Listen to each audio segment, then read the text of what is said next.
इस वीडियो को कंप्लीट करने के बाद आप HTML में हायरार्की के कॉन्सेप्ट को एक्सप्लेन कर पाएंगे और वेब पेज को स्टाइल करने के लिए डिफरेंट सिलेक्टर्स को अप्लाई कर पाएंगे। पिछली वीडियो में हमने इन 4 CSS सिलेक्टर्स के बारे में पढ़ा था। अब चलिए कुछ और सिलेक्टर्स के बारे में पढ़ते हैं जो हमारे कोड को और एलिगेंट बनाएंगे। CSS सिलेक्टर्स के अगले सेट को समझने के लिए हमें पहले HTML में हायरार्की के कॉन्सेप्ट को समझना होगा। हमें पेरेंट और चाइल्ड एलिमेंट्स के बारे में ऑलरेडी पता है, पर चलिए इस कोड को यूज करके इन्हें फिर से एक्सप्लोर करते हैं। इस कोड में हमारे पास 3 एंकर एलिमेंट्स हैं। पहले 2 एंकर एलिमेंट्स li एलिमेंट के अंदर हैं जो फर्दर ul एलिमेंट के अंदर हैं। तो हम कह सकते हैं कि anchor elements respective li element के चाइल्ड है और इनवर्सली हर li element respective anchor element का पेरेंट है। नेक्स्ट, दोनों li एलिमेंट्स ul एलिमेंट के चिल्ड्रन हैं और इनवर्सली ul एलिमेंट दोनों li एलिमेंट्स का पेरेंट है। इन अदर वर्ड्स, हम ये कह सकते हैं कि जब कोई एलिमेंट किसी दूसरे एलिमेंट के अंदर डायरेक्टली प्लेस्ड होता है तो वो उस एलिमेंट का चाइल्ड होता है। फॉर एग्जाम्पल, तीसरा एंकर एलिमेंट पैराग्राफ एलिमेंट का चाइल्ड है और inversely paragraph element third anchor element का पेरेंट है। पर ये एंकर एलिमेंट डिव एलिमेंट के अंदर है, पर वो उसका चाइल्ड नहीं है। इसका रीजन है कि anchor element directly div element के अंदर नहीं है, क्योंकि इनके बीच में एक पैराग्राफ एलिमेंट है। तो क्या एंकर एलिमेंट और डिव एलिमेंट के बीच में कोई रिलेशनशिप होगी? यस, हम कह सकते हैं कि एंकर एलिमेंट डिव एलिमेंट का डिसेंडेंट है और inversely div element anchor element का एंसेस्टर है। तो जब एक एलिमेंट दूसरे एलिमेंट में डायरेक्टली या इनडायरेक्टली प्लेस्ड होता है, तब वो उसका डिसेंडेंट होता है। यहाँ पर डायरेक्टली का मतलब है पेरेंट एलिमेंट का next immediate element, that is the child element. तो एंकर एलिमेंट पैराग्राफ एलिमेंट का चाइल्ड होने के साथ साथ उसका डिसेंडेंट भी है। सिमिलरली, पहले 2 एंकर एलिमेंट्स यूएल एलिमेंट के डिसेंडेंट होंगे। ये थोड़ा ट्रिकी कॉन्सेप्ट है और मैं सजेस्ट करूंगा कि आप वीडियो को पॉज करिए और इस कोड को देखकर खुद से डिसेंडेंट्स, चाइल्ड और पेरेंट एलिमेंट ढूंढिए। नेक्स्ट, हमारे पास पेरेंट चाइल्ड हायरार्की पर बेस्ड चाइल्ड सिलेक्टर्स होते हैं। यहाँ पर हम किसी भी HTML एलिमेंट को सिलेक्ट करने के लिए पेरेंट चाइल्ड हायरार्की के कॉन्सेप्ट को यूज करेंगे। चलिए इस कोड की हेल्प से देखते हैं कि चाइल्ड सिलेक्टर्स यूज करके हम किसी भी एलिमेंट को कैसे स्टाइल करते हैं। सपोज हमें थर्ड एंकर एलिमेंट को स्टाइल करना है। क्या आप गेस कर सकते हैं कि थर्ड एंकर एलिमेंट को स्टाइल करने के लिए हम कौन सा सिलेक्टर यूज करेंगे?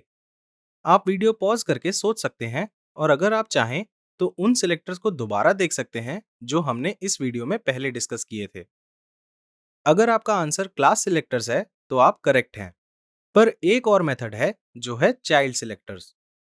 अब अगर आप नोटिस करें तो तीसरे एंकर एलिमेंट की हायरार्की पहले 2 एंकर एलिमेंट से डिफरेंट है। ऑल्सो तीसरा एंकर एलिमेंट पैराग्राफ एलिमेंट का डायरेक्ट चाइल्ड है। तो थर्ड एंकर एलिमेंट सिलेक्ट करने के लिए हम चाइल्ड सिलेक्टर को यूज करेंगे लाइक दिस।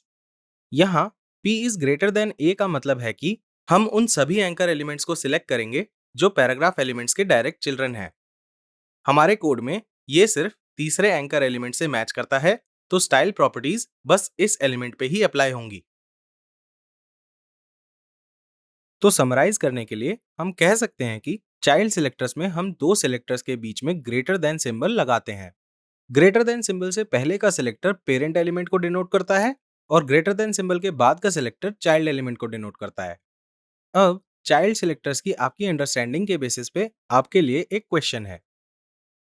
अगर हमें कोड के बस पहले 2 एंकर एलिमेंट्स को ही स्टाइल करना हो तो आप चाइल्ड सिलेक्टर्स को कैसे यूज करेंगे?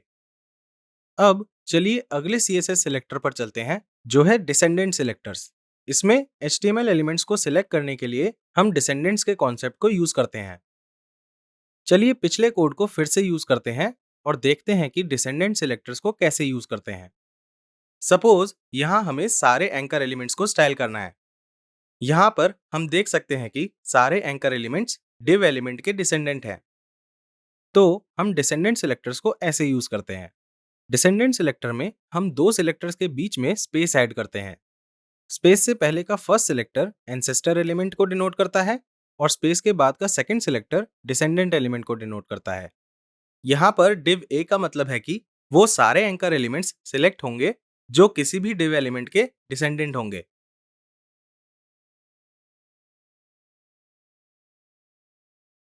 अब डिसेंडेंट सेलेक्टर्स की आपकी अंडरस्टैंडिंग के बेसिस पे मेरे पास एक और क्वेश्चन है जिसे आप खुद सॉल्व करेंगे। आप डिसेंडेंट सेलेक्टर्स कैसे यूज करेंगे अगर हमें बस पहले दो एंकर एलिमेंट्स को ही स्टाइल करना हो? नेक्स्ट हमारे पास ग्रुपिंग सेलेक्टर्स हैं। ये सेलेक्टर्स हमें एलिमेंट्स के मल्टीपल सेक्शंस पे सेम स्टाइल अप्लाई करने देते हैं। सपोज इस HTML कोड में हमें H2 और पैराग्राफ एलिमेंट पे सेम स्टाइल अप्लाई करना है। हम एलिमेंट्स को साथ में ग्रुप करके उन्हें कॉमा से सेपरेट करके ऐसे लिख सकते हैं। प्लीज नोट करिए कि ग्रुपिंग सिलेक्टर HTML कोड से सारे H2 और पैराग्राफ एलिमेंट्स को फेच करेगा और उन पर सेम स्टाइल अप्लाई करेगा।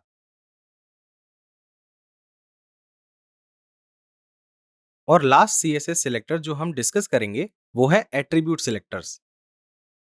लेट्स से इस कोड में हमें सिर्फ टेक्स्ट बॉक्सेस पर स्टाइल प्रॉपर्टीज ऐड करनी है, जो है वो इनपुट एलिमेंट्स जिनका टाइप इक्वल टू टेक्स्ट है। इसके लिए हमारे पास एट्रीब्यूट सिलेक्टर्स हैं। इसका सिंटेक्स काफी सिंपल है। हम पहले किसी भी फॉर्म में सिलेक्टर यूज करेंगे और फिर बॉक्स ब्रैकेट के अंदर हम attribute name equal to value enter करेंगे। ये उन सब इनपुट एलिमेंट्स को सिलेक्ट करेगा जिनका टाइप इक्वल टू टेक्स्ट होगा।